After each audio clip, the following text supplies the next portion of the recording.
da FETRAF, dos movimentos do sem terra diversos que tem nesse país, mas uma bandeira de luta também do movimento ambientalista.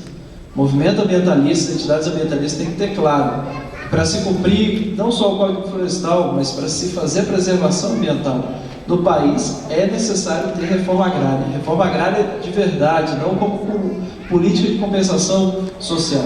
Se a reforma agrária fosse de fato uma política de desenvolvimento agrário, de desenvolvimento agropecuário do país, essa seria outra realidade. A realidade ambiental do país seria muito diferente. E uma outra questão é nós avançarmos a nossa matriz tecnológica. Não dá para nós trabalharmos com os nossos agricultores, com os nossos camponeses, na lógica da reserva legal e da APP cercada, da reserva legal e da APP como área do IBAMA, como área do INCRA, como muitas vezes nós vemos nos nossos assentamentos, nas nossas comunidades rurais. Nós, internamente, temos que amadurecer o debate do que nos últimos anos nós viemos acumulando, que se chama agroecologia. A agroecologia é esse acúmulo. A agroecologia não é só você produzir sem veneno, não é só você fazer uma interação romântica com a natureza. A agroecologia é uma forma de produzir que engloba o componente arbóreo, que traz as árvores para dentro da nossa unidade produtiva. Então nós temos que ter essa clareza. Enquanto o movimento camponês, as ONGs, as entidades ambientalistas como apoiadores, com acúmulo técnico importantíssimo, nós temos que dar esse salto qualitativo. Não dá para a gente defender a preservação ambiental se nós temos um modelão ali implementado nas nossas áreas. Nós sabemos de toda... Paulo Freire trabalhava muito isso na pedagogia do oprimido, de toda a capacidade que o poder hegemônico tem de que os oprimidos reproduzem as formas dos opressores. Mas nós temos, enquanto movimento organizado, que avançar nesse sentido. Agora, nós temos tarefas externas também, uma compreensão necessária de tarefas externas, porque tudo isso que nós estamos falando não depende só de nós. O Código Florestal, como nós falamos, é uma lei que deveria estar sendo cumprida. Se fosse cumprida a rigor da lei, os impactos negativos para nós seriam bem menores. Mas ao arrepio da lei, as elites brasileiras trabalham há décadas e décadas. Nossas companheiras, na tarefa de mostrar para a sociedade o que de fato faz o agronegócio, estão todas presas no Rio Grande do Sul. Isso também é o arrepio da lei. Então as elites não têm problema de fazer as coisas ao arrepio da lei.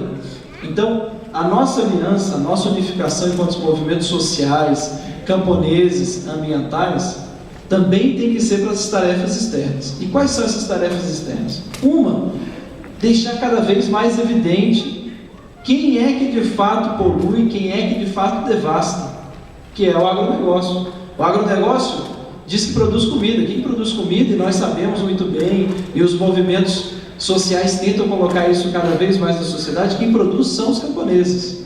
A alimentação saudável ainda por cima. O agronegócio quer devastar para produzir commodity. Exclusivamente commodity. Então tem que ficar evidente para a sociedade isso, e nós temos que fazer uma pressão. A pauta de luta, a pauta de reivindicação dos movimentos sociais camponeses, mas dos movimentos ambientalistas, entidades ambientalistas junto ao governo, tem que ser de cobrança contra o agronegócio. Porque agora, com a crise, a tendência é justamente o contrário. Isso que o Raul colocou da indústria automobilística, a tendência é que isso vá também para o setor do agronegócio. Então nós temos que nos antecipar a isso. Nós temos que deixar evidente para o governo que esse é um momento histórico de transformação da sociedade, do padrão de consumo, do desenvolvimento que nós queremos.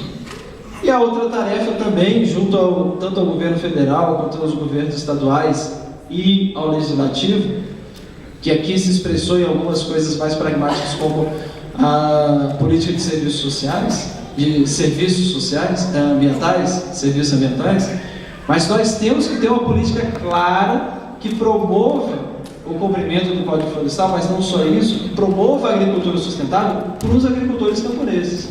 Porque não adianta a gente ter um consenso aqui, se os nossos companheiros que estão lá assentados, ou em comunidades na região amazônica, não tem o aparato da lei, tem o aparato da lei, mas não tem o aparato do Estado para conseguir cumprir o Código Florestal. E ano que vem, eles vão estar com a polícia, ou esse ano já, eles vão estar com a polícia no cangote, porque o agronegócio não vai estar. Então, nós temos claro, teoricamente, quais são os nossos passos estratégicos, nós temos claro, e isso vai ficando cada vez mais profundo, nossa compreensão com relação ao Código Florestal, mas a realidade material ela é complexa. E nós temos que estar unidos, porque se nós não estivermos unidos, nós vamos tomar pau. Vamos continuar tomando pau da polícia, vamos continuar tomando pau do judiciário, porque sempre a corda vai estourar do lado do mais fraco. Se o mais fraco não se organiza, não só nos movimentos das suas representações de classe, mas nos movimentos entre próximos, como o Dr. Tomás falou, indo ombro a ombro, movimento ambiental, movimento camponês, nós não vamos conseguir, mesmo que a gente não altere o Código Florestal, nosso povo lá na base vai apanhar. Então é importante que a gente tenha essa clareza. Nós temos que ter uma compreensão interna, de salto qualitativo, de mudança para uma matriz tecnológica e produtiva que seja para o benefício da população brasileira na produção de alimentos e na conservação ambiental. E nós temos também que ter essa compreensão para fora. Bom, agora com relação, encerrando então o nosso painel, com relação à nossa organicidade aqui. Primeiro, nós estamos numa avançada hora, acho que muita gente deve estar com fome, se não todo mundo.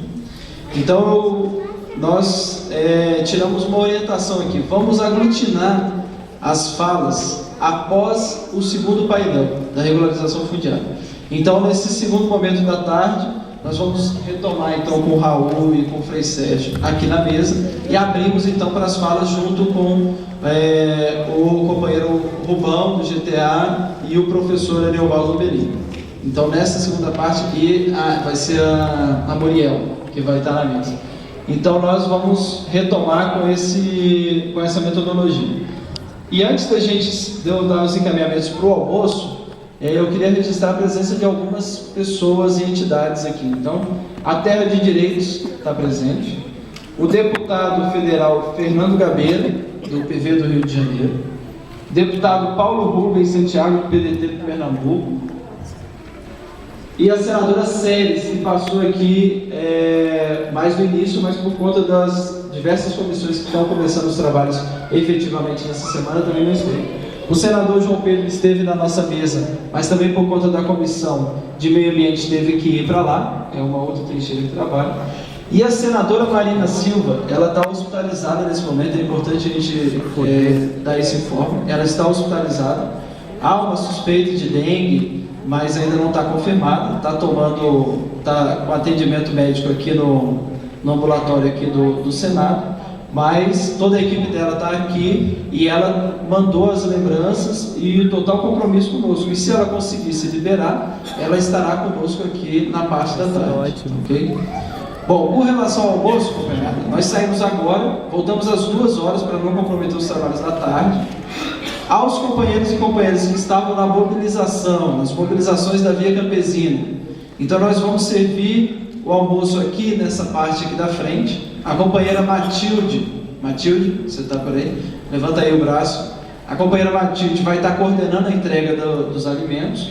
Então, para os outros companheiros, eu acho que tem alguns restaurantes aqui próximos, vocês podem se deslocar para lá. E retornamos então às 2 horas da tarde.